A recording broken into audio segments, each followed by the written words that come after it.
All systems go. Clear for liftoff.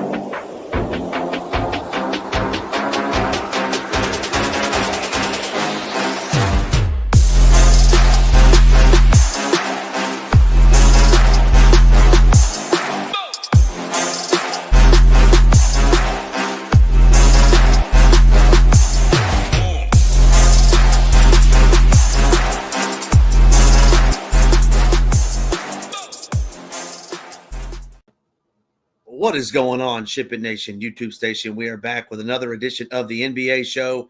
It's your boy Ham filling in for BJ. Hope that's okay with you, but I got my guy Rio here with me to break down all 7 of these games. We're going to go through the injuries. We're going to go game by game. We're going to talk about it all, but before we get going, Rio, how's your Tuesday? What's going on, my man? Tuesday's good. I've been really good weather in LA these past couple days. Obviously, all the fire stuff going on, but it seems to be dying down a bit, so the gods have blessed us with a couple really good weather days. But yeah, it's a big week. I got 2 more shows after this one, doing tomorrow with Tidal, and then Friday again. I believe it's you and me. And then we got the fights this weekend. Me and Tidal will be there. I think there's a couple members that will be there as well, so try to meet up with them. But yeah, last night was pretty solid. Had a team climbing up the top. Kind of needed a lot of things to go right, but got booted down at the end with Khalil Ware had a crazy 2-minute stretch where he hit like 3 threes, a couple blocks and rebounds that just shot up some of those teams that had him. And I needed a little bit more from Norm Powell and Anthony Davis. But yeah, we'll build off that momentum from last night and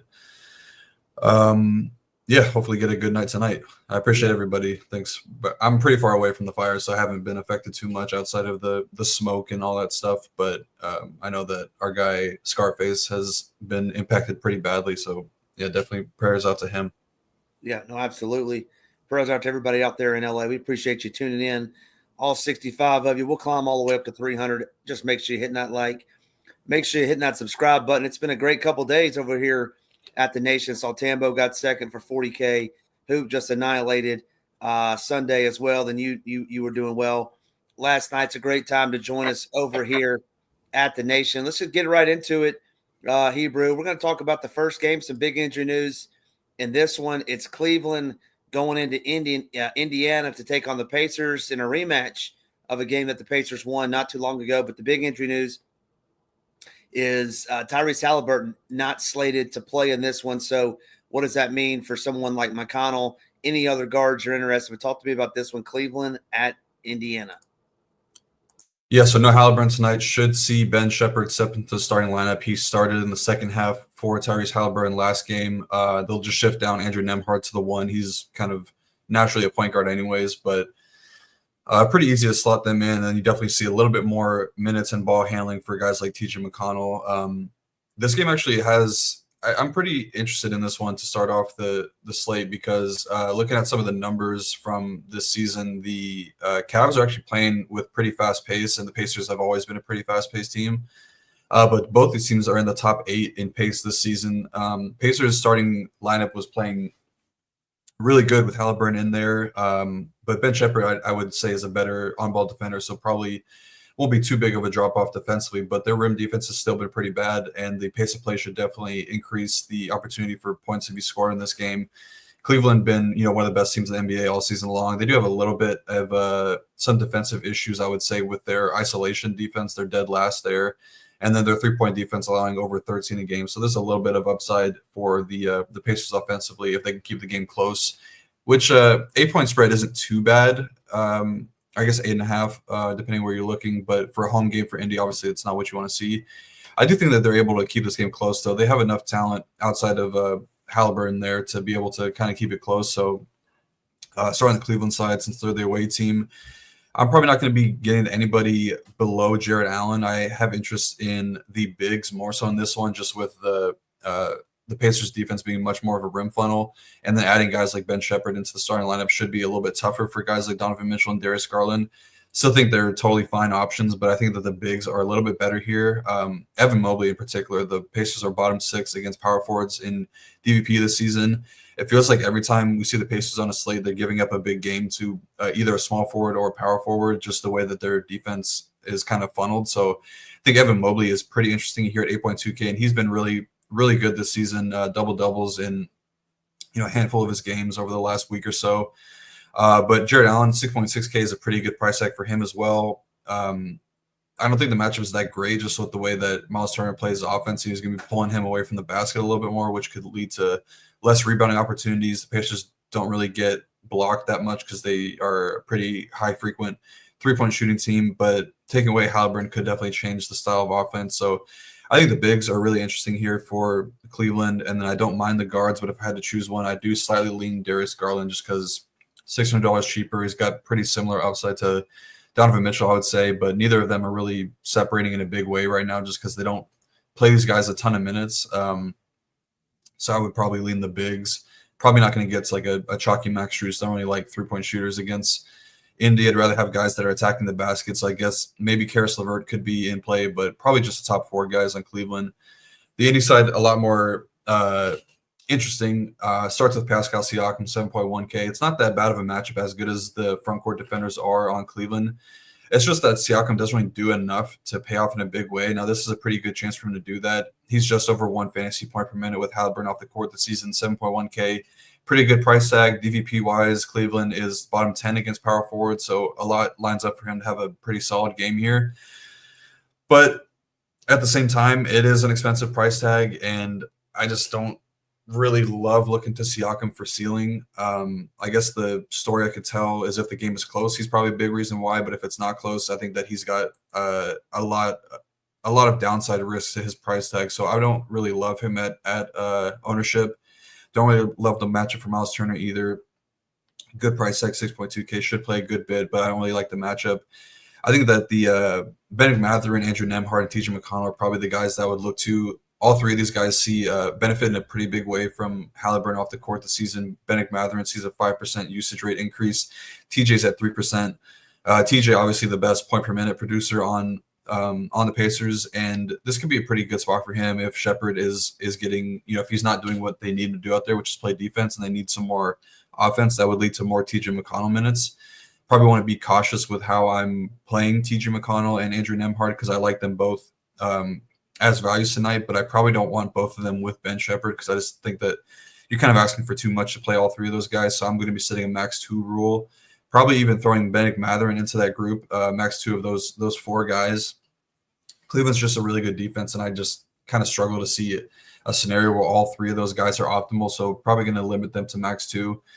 But ranking them, I definitely think TJ is the best at 4.7K. You're not going to see a big increase in minutes from him, but the point per minute production is really good. And just taking away Haliburton, it means that whenever he's on the court, he's going to have the ball in his hands because they do overlap Haliburton and TJ McConnell a good bit. So I think TJ definitely the highest upside here. Good matchup against the guards on Cleveland, which aren't very good defensively in Darius Garland and Donovan Mitchell. But Andrew Nembhard, just under 1 fantasy point per minute, should play 30-plus minutes tonight, so he looks like a really strong value play. Nothing really negative to say about him. I don't really want to play Ben Shepherd at chalk. I'd probably rather just play like Jarris Walker, who is pretty interesting because they'll need his size against the front court guys. Probably doesn't see that big of a minutes increase either, but a little bit more usage to go around. But yeah, TJ McConnell, I would say, is definitely my favorite play on the Pacers tonight. Yeah, excellent breakdown on both sides there. Does Haliburton being out mean more run for Obi? Ross wants to know. No, it shouldn't. It would definitely be a little bit more for TJ and then a lot more for Ben Shepherd. Nice. Moving on to the next game. Got another interesting one. We got the Hot Thunder heading into 76ers to take on no Embiid tonight. Embiid is out. KJ Martin is out. No major injuries for the Thunder outside of Chet Holmgren. But talk to me a little bit about this game. You still have Tyrese Maxey. I see him as questionable. Looks like Paul George is going to play. But Thunder at the 76ers, 12.5-point favorites. Yeah, I mean, the Sixers could probably just throw this game away because I don't think that they stand a chance, which I just don't really see a scenario where they should be playing Paul George heavy minutes. Tyrese Maxey, I would definitely say, is on the more doubtful side of things. Obviously, getting the midday Q-tag downgrade, you could probably treat it as such. And then Caleb Martin is a pretty big questionable tag as well. They'd be really thin if 2 of those guys were to miss. I just think that this game is probably the grossest on the slate. I just don't see Philly being able to keep this game close. I would just start off by saying that if Maxey's out, the projection will definitely change on guys like Paul George and Kelly Oubre, and Yabusele a little bit. But I would say if I'm playing any of those guys, I'm gonna want to have one of Hartenstein, J-Dub, that being Jalen Williams and Shai Gilgeous-Alexander in those lineups. I just don't really see a scenario where they keep this game close. You don't need to correlate the OKC guys, but I just don't. They're just not going to play a ton of minutes. I think Jalen Williams just opportunity costs a little bit easier to get to him over SGA at 10.5K. Now the matchup is going to be really easy for Shai, and he's front runner for MVP, whatever. So he should have no issue scoring the ball, especially if Caleb Martin were to miss.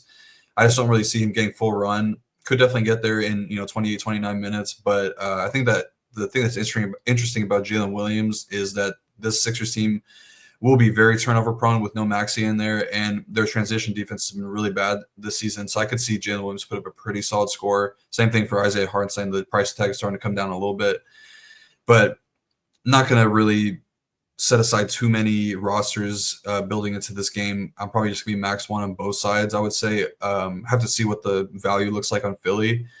Aaron Wiggins is kind of interesting on the OKC side because he's been a guy that they played deeper into blowouts. He got a really big price increase after a couple really strong games, but he'd probably be the guy I have the most interest in. Going to be really tough to get to him without having to bump up his projection a ton.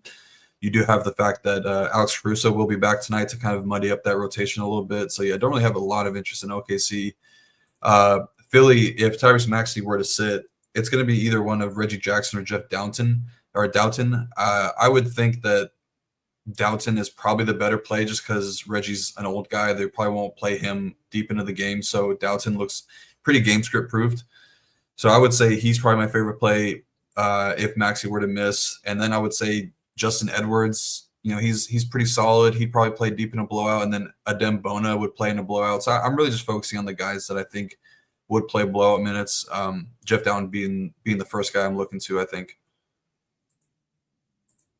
Excellent breakdown there outside of the fact that you called 31-year-old Reggie Jackson old. Hey, we'll cut you some slack on that.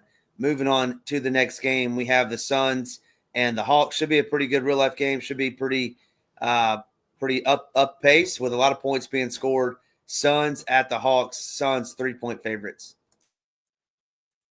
For this one, Trae Young is definitely the big Q tag that looms the largest. You also have Bogdanovich listed questionable. They're on a back-to-back, so chance one of these guys sits tonight and plays tomorrow. I think that would probably be Bogdan more than likely. But Trae was at shoot-around this morning, so probably going to be good to go. They're 3-point underdogs at home, so probably would imagine that kind of lends itself that Trae is going to be playing tonight. Sunside pretty quick and easy to break down. No Yusuf Nurkic tonight. New starting lineup with Ryan Dunn and Mason Plumlee in there.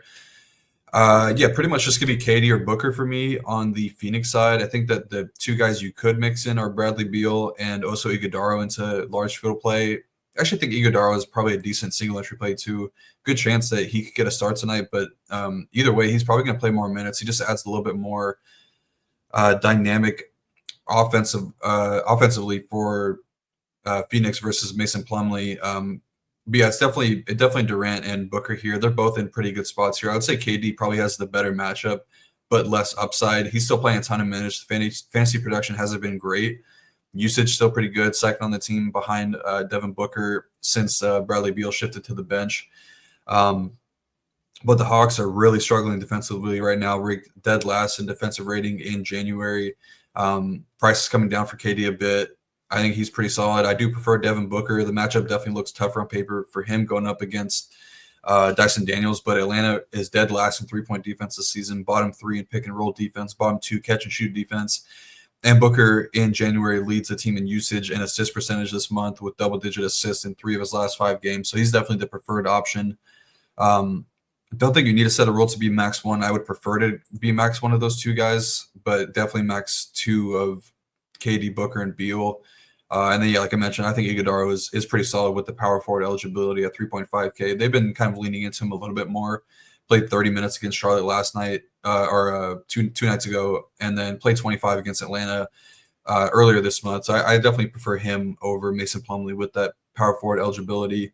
The Atlanta side, assuming Trey is in, going to be tough for me to get to these guys. I would say Trey is definitely in play here with the Suns being a pretty big on-ball funnel. Their bottom 10 pick-and-roll defense this season, giving up some pretty big games to lead guards all season long. Pretty wide range of outcomes for Trey at 10K, though. Not a cheap price tag, and the shot volume can fluctuate from a daily basis. It's just kind of tough to buy into that. He does have a pretty solid floor with him being a pretty good bet for a double-double, pretty solid team total for Atlanta as well. So I think he's okay. Dyson Daniels, if Trey were to miss, would be a smash play in my eyes. I do expect Trey to play, but if we do get late news that he's out, I think Dyson Daniels would be a really, really strong play. He's been really good in 2 games without Trey this season, averaging 46.3 DK points per game, and those are 2 tough matchups against Boston and Memphis. This is definitely a much softer matchup against Phoenix. So if Trey were to miss, like Dyson Daniels a ton. Hunter is still a little bit too expensive. I'd be max one of the bigs, Capella and Okongwu. They're both in pretty good spots. Phoenix is a bottom 7 in DVP versus centers this season, so should expect one of these guys to have a pretty solid score. I think Capella's upside is kind of tied to Trae Young. They share the court together a lot. The pick and roll game works really well with Trae out there, and Okongwu would look a lot better if Trae were to be out just because he can create his own offense. But I definitely have interest in both those guys. Would be max one of those 2. I think Bogdanovic is pretty bad at his projected ownership right now. Just doesn't do enough. He's not a high usage guy, even with Trae out.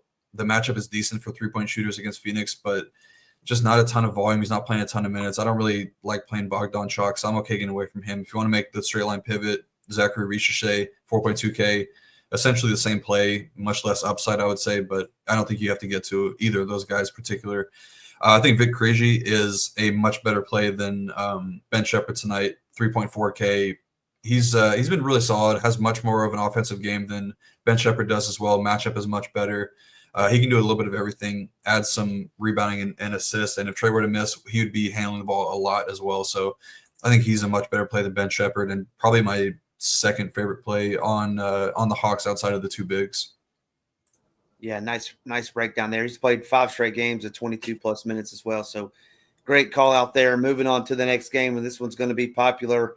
It's the Pelicans. It's the Bulls. It's a 241.5 point total. Should be a close game, as indicated by the 1.5 point spread. Talk to me about DeJounte, CJ, any other Pelicans heading into the Windy City.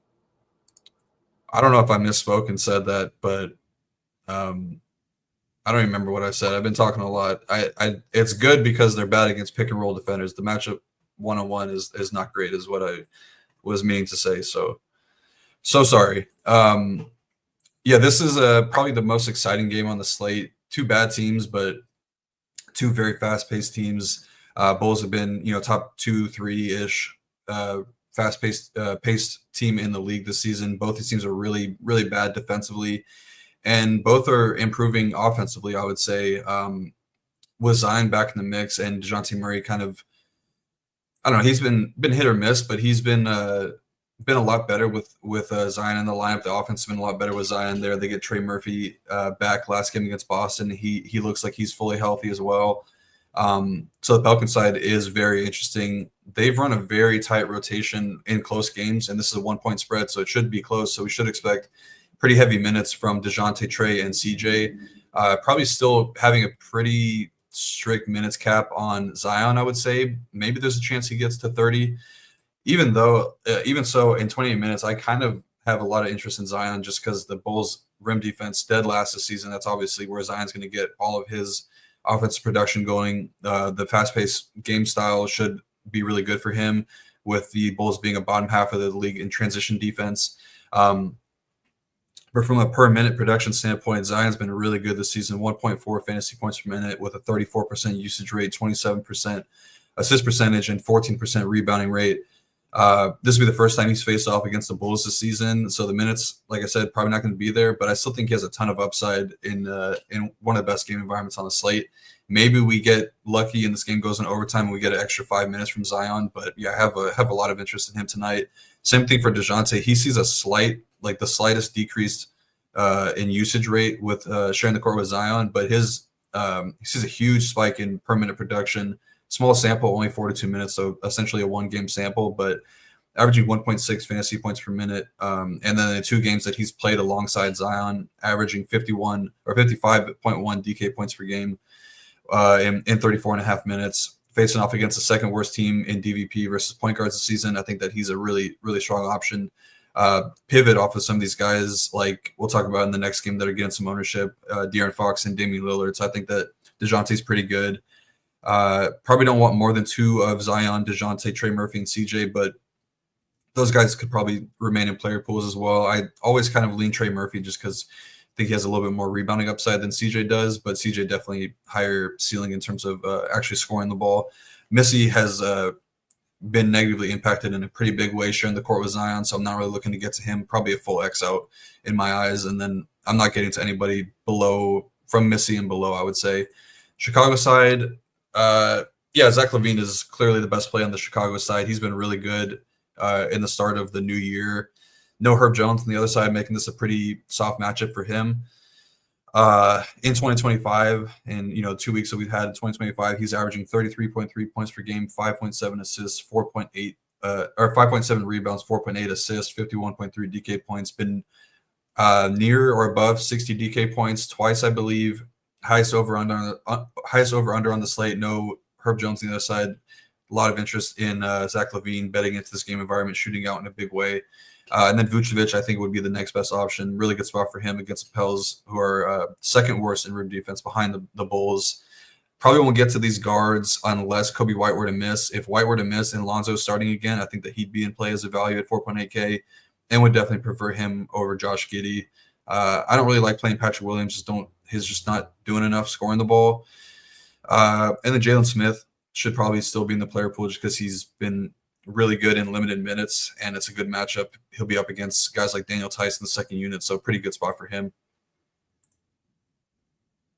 Yeah, excellent breakdown there. Certainly appreciate that. Big Nate, what's going on? Welcome in. Thank you for coming in. All 250 of you. Make sure you're hitting that like. Make sure you hit that subscribe button. Helps us out a ton. We got 3 games left, and you don't want to miss these last 3. They should be pretty good. Real-life games and a few pieces in the DFS space, too. We got the Kings heading into Milwaukee to take on the Bucks. You said it, De'Aaron Fox, Keon Ellis should be in play. Dame time. Is it going to be Dame time tonight? But Kings +2 heading into Milwaukee. Talk to me about this one, Rio.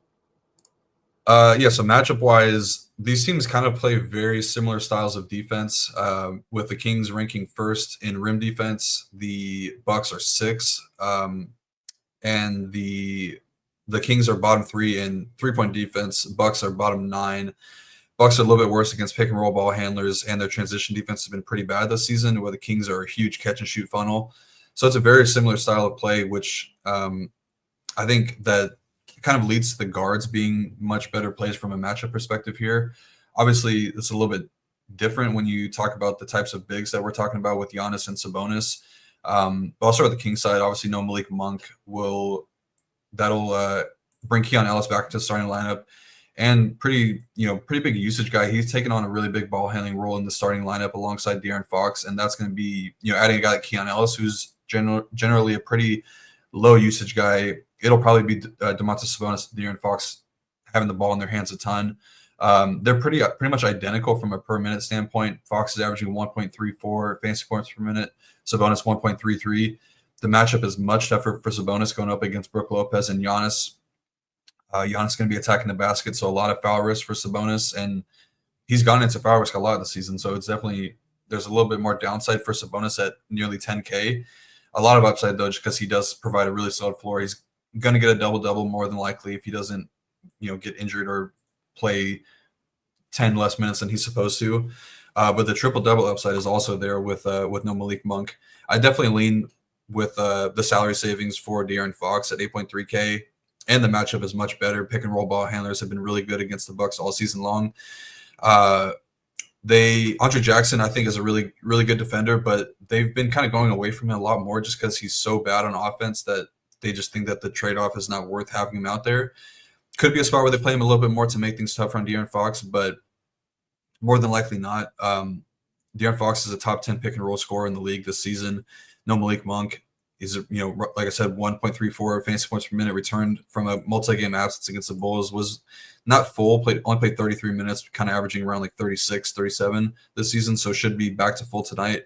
Yeah, I think that he's a really good play at 8.3K. Don't really have a lot of negative things to say about him. I'll probably be playing a lot of him, probably going to be over the field MME, and definitely be looking to get him in my single entry lineups.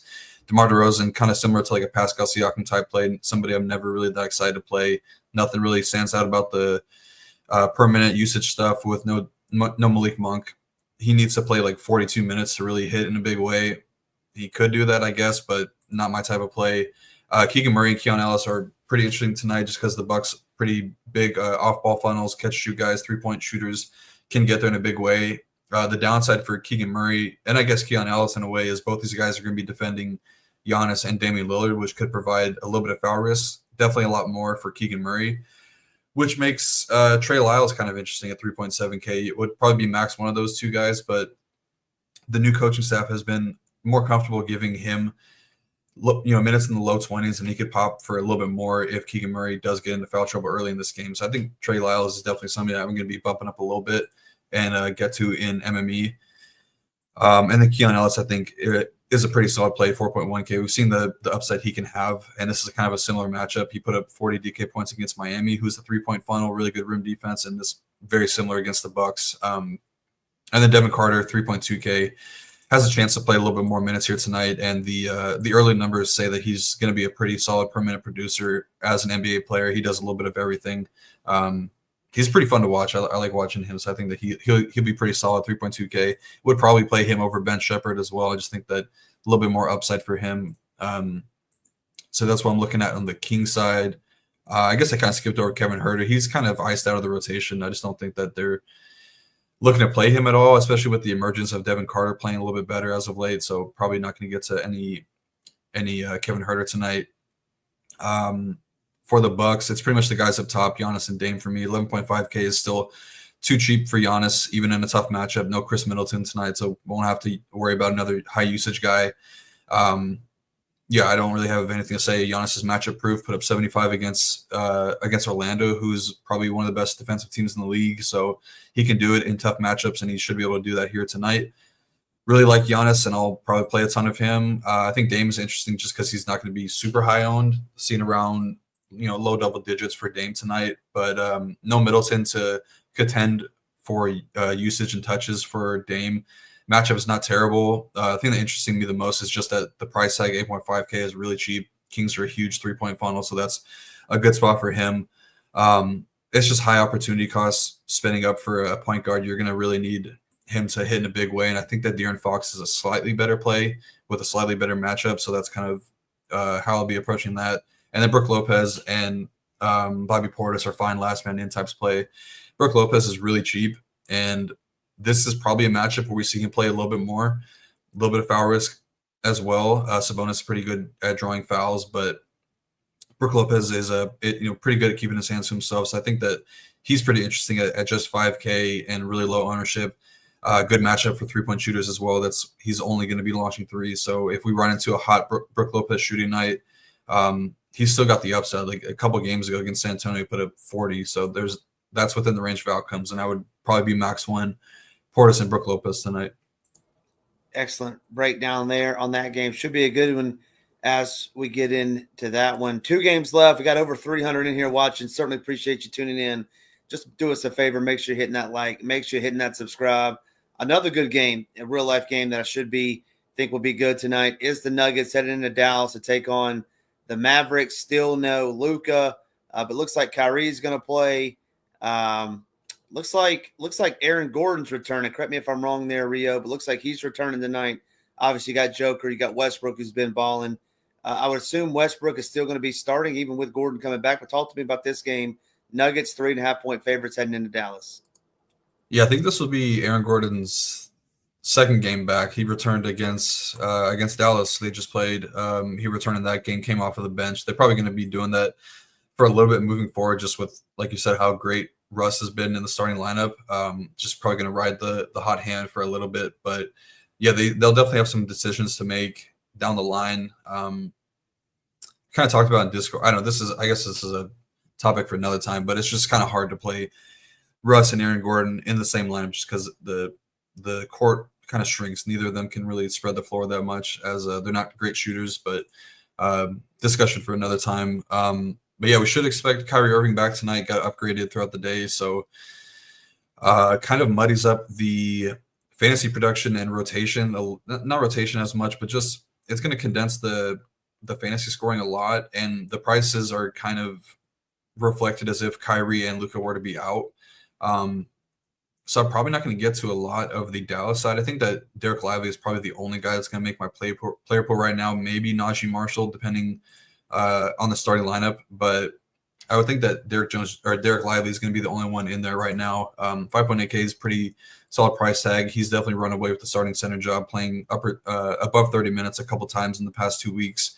Definitely like his matchup against Jokic. Is not the best, not the worst defender, but from a fantasy points perspective, Denver is slightly below average at limiting fantasy points to opposing big men. So I think that he is a decent option with a good amount of upside. Price is coming up a little bit, so yeah, he's just okay. I don't really love the Dallas side as much as I do the Denver side, but the Denver side is pretty condensed as well. Obviously, Jokic, nothing bad to say about him. He had a down game from his standards, only put up 16.5 DK points last game against Dallas, but really got off to a slow start in the first half and then kind of picked it up in the second half.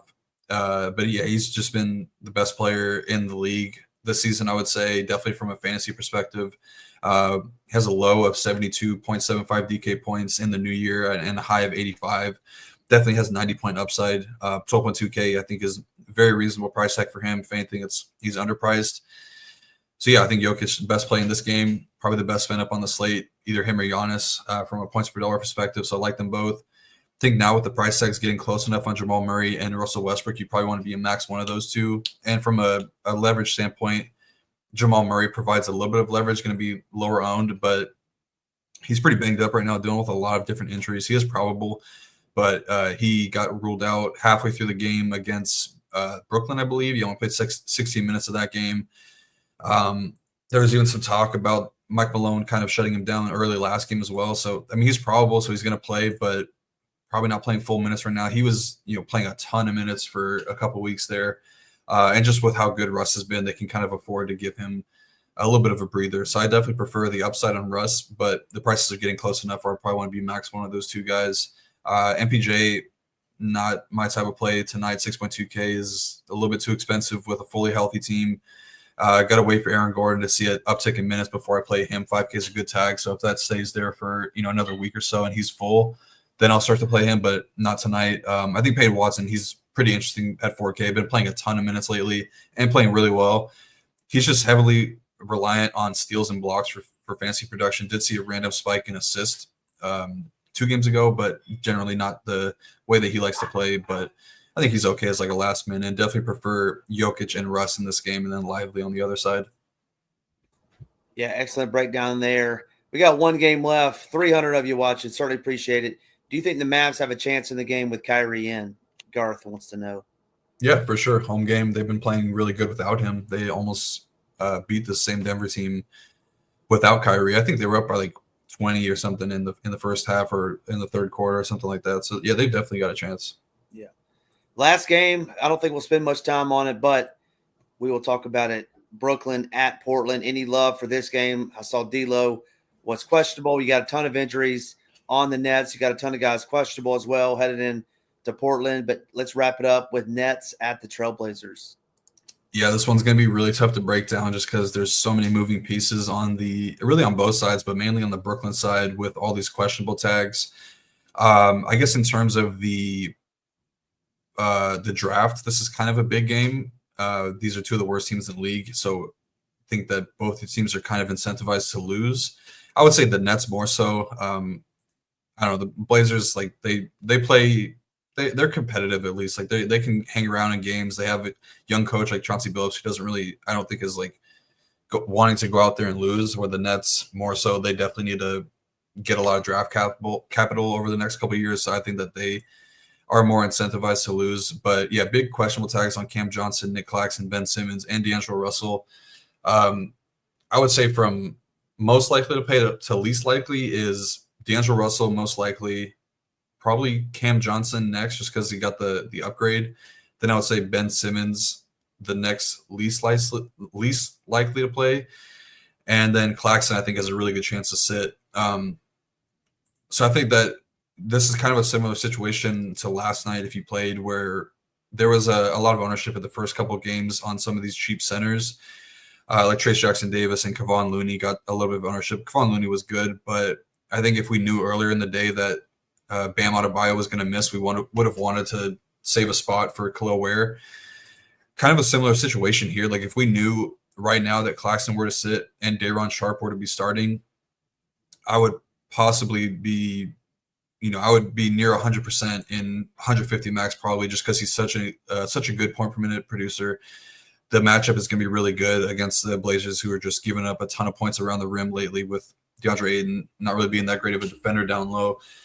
So I'm going to try to figure out ways to set aside some exposure to this game, and get over the field on Day'Ron Sharpe, because I think he'd be an exceptional play at low ownership if Claxton were to get ruled out.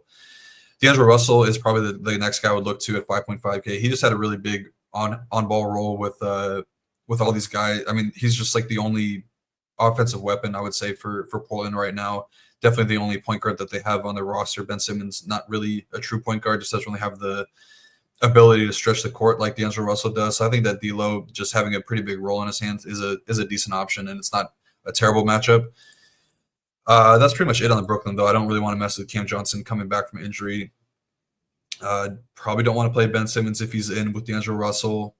And then it's just a little too thin for all these secondary guys like the Keon Johnson, Martin, Zaire, Jalen Wilson guys. I guess Noah Clowney would still be in play if he gets the start for Claxton. They could go with him as a center. I think it would be Day'Ron Sharpe, but they could go Noah Clowney because they do want to play him a lot more. The Blazers side of things, I like the guards here, Anthony Simons and Shaedon Sharpe. They've been the best players for the Blazers over the last couple of weeks or so. Denny Avdija has been really good as well. He's just a little bit too expensive, and coming into the day with a legit Q tag is a little bit worrisome to play him at 7K. So I like the guards, Anthony Simons and Shaedon Sharpe here. Probably prefer Shaedon Sharpe a little bit. And Simons has led the team in usage over the last couple of weeks, but Sharpe is leading the team in scoring, second on the team in usage, 20 points per game in January. So he's been playing really well as of late. Ayton's minutes have been getting cut back a lot. Chauncey Billups just doesn't really play around with DeAndre Ayton. Like if he's not showing effort, he'll just pull him out of the game quickly. So wide range of outcomes for him. Really good matchup with how bad the Nets rim defense has been this season. So you could take the chance, but I think there's probably some better center options. And then Kamara and Scoot are okay. If Denny were to miss, I think Scoot would be a little bit more interesting, just because they can go with a 3-guard lineup out there with Scoot being a really solid permanent guy, and he's cheap at 4.2K. He's definitely got some upside versus a pretty bad defense. And then Chris Murray would probably get the start for Denny if he were to miss, but I don't really think that he'd be a great play by any means. Probably those guys who we talked about earlier in that same range were equally, if not better plays, like Vit Krejci and those types of guys. So yeah, a lot of moving pieces in this one. Definitely be cognizant of how you're playing it. If you want to try to play into Day'Ron Sharpe, you gotta probably play 2 guys. Like I would probably have Shaedon Sharpe or Simons in the guard spot, and then a util spot ready to swap onto Day'Ron Sharpe if I need to. Yeah, last game of the night with tons of injuries. Make sure you're staying close to that. That's all 7 games. Certainly appreciate you tuning in. Thanks for all the breakdown, Rio. Nobody better in the business. Head on over to SHIPIT Nation. Get everything that we offer over here. For my guy, Hebrewcheetah, I'm Ham. We'll see you later. Let's ship it.